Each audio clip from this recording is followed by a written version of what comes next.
Perintah Kaisar Naga Bab 4, apa yang ingin kamu lakukan? Sonya buru-buru melangkah maju untuk menghalangi Ruben, tapi David sudah berhenti saat ini. Namun setelah David melakukan beberapa titik akupuntur, Ruben langsung merasakan napasnya menjadi lancar dan wajahnya jauh lebih merona. Aku hanya mengendalikan cederamu untuk sementara. Butuh beberapa waktu untuk sembuh. Penyakit tersembunyimu perlu disembuhkan secara perlahan karena usianya. David berkata dengan ringan. Terima kasih adik atas bantuanmu. Terima kasih banyak.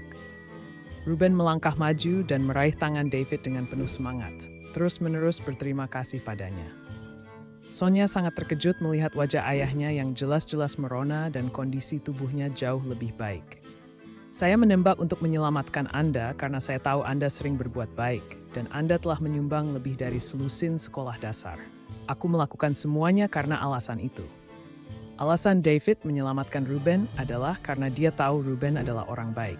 Jika ia bertemu secara kebetulan dan tidak memiliki kenalan, belum tentu David akan menyelamatkannya. Apalagi Sonya baru saja berbicara buruk kepadanya dan hampir memukulnya. David bukanlah seorang jalang untuk menyelamatkan siapapun. Ketika Ruben mendengar hal itu, dia sedikit malu. Perbuatan baik apa yang telah saya lakukan jauh dari kata baik, adik menyelamatkan hidup saya. Katakan saja sesukamu, sekarang sudah siang, aku mengajak adik kecil makan di Hotel Regal. Ya, masih ada yang harus aku tangani. David menggelengkan kepalanya dan menolak, dan dia masih ingin menemui Delia untuk mengklarifikasi. Melihat penolakan David, Ruben sedikit terkejut. Harus diketahui bahwa sebagai orang terkaya di Horendel, banyak sekali orang yang ingin mengajaknya makan malam, dan yang bisa duduk bersamanya untuk makan malam semuanya adalah orang-orang yang berkuasa. Sekarang dia berinisiatif mengundang David makan malam, tapi David menolak.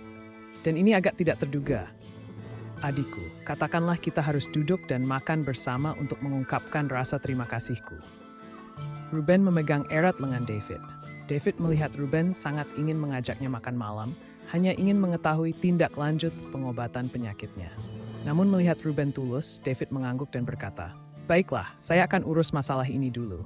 Kalau begitu, aku akan pergi ke Regal Hotel untuk mencarimu."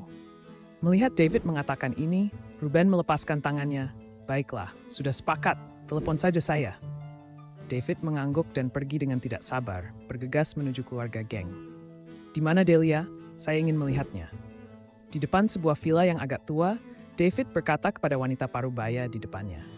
Wanita parubaya ini adalah Ibu Delia Ethelgia. Jika sebelumnya, David tidak akan pernah berani berbicara padanya dengan nada seperti itu.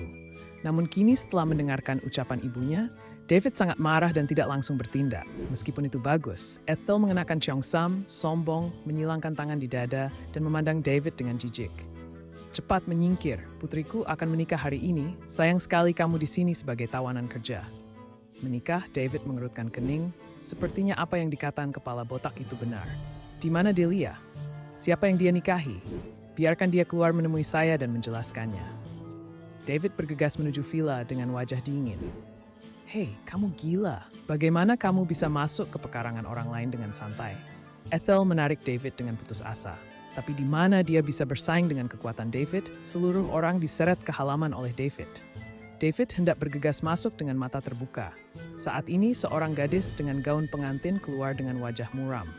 Saat melihat gadis itu, David tiba-tiba berhenti. "Delia, apa yang terjadi? Apa yang sedang terjadi? Bisakah kamu menjelaskannya kepadaku?" David menunggu matanya dengan marah dan menanyai Delia. "David, ayo pergi, jangan datang mencariku. Aku sudah memutuskan untuk menikah dengan Jordan." Delia memandang David tanpa ekspresi dan berkata. Mata David menyipit dan tangannya mengepal erat. Meskipun dia sudah mengetahuinya, ketika Delia sendiri yang mengatakannya, jantung David berdebar kencang. Dia dipenjara oleh Jordan itu, tapi sekarang pacarnya akan menikah dengannya? Ini sungguh ironis. Tiba-tiba, David menertawakan dirinya sendiri dengan getir. Dia merasa dirinya terlalu pelit. "Itukah yang kamu maksud?" David memandang Delia, tidak ada kemarahan di wajahnya, dan tangannya perlahan mengendur. David memandang Delia, tidak ada kemarahan di wajahnya, dan tangannya perlahan mengendur. "Ya?" Delia mengangguk.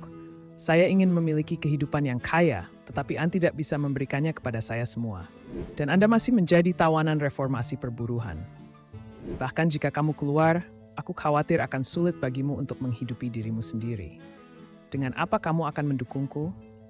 Demi hubungan kita sebelumnya, Anda dapat mengambil ratusan dolar ini dan tidur di jalanan provinsi. Setelah Delia selesai berbicara, dia mengeluarkan beberapa ratus lembar uang dari tasnya dan melemparkannya ke wajah David. Saat ini, David memandangnya dan menyerah sepenuhnya. Orang di depannya bukan lagi pacarnya. Kamu akan menyesali ini. David berbalik dan pergi tanpa mengambil uang Delia. Hah, kamu akan menyesal menikahi hantu malang ini. Ethel meludah dengan keras dari belakang.